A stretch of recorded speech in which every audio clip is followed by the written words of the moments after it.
Ethical relativism is a philosophical theory that posits ethical principles and moral judgments are relative to individuals, cultures, or societies.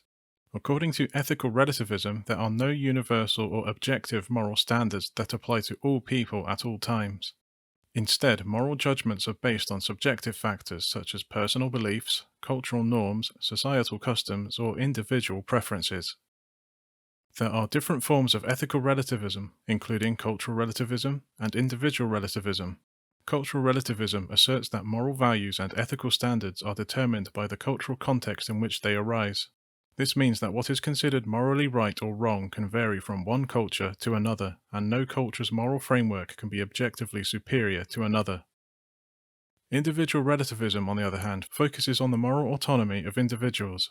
It argues that moral judgments are solely based on personal preferences, attitudes, or individual conscience. According to this perspective, individuals are the ultimate arbiters of what is right or wrong for themselves, and there is no overarching moral truth applicable to everyone.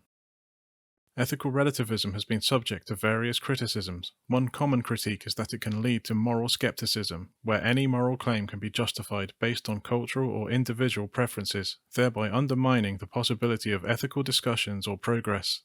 Critics argue that ethical relativism may also be used to justify immoral actions or oppressive cultural practices by claiming that they are simply relative to a particular culture or individual. It's worth noting that ethical relativism is not the only position in ethical philosophy.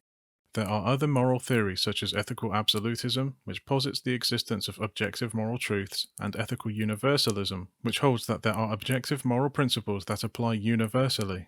These alternative approaches reject the idea that morality is entirely relative and emphasize the existence of objective or universal moral standards.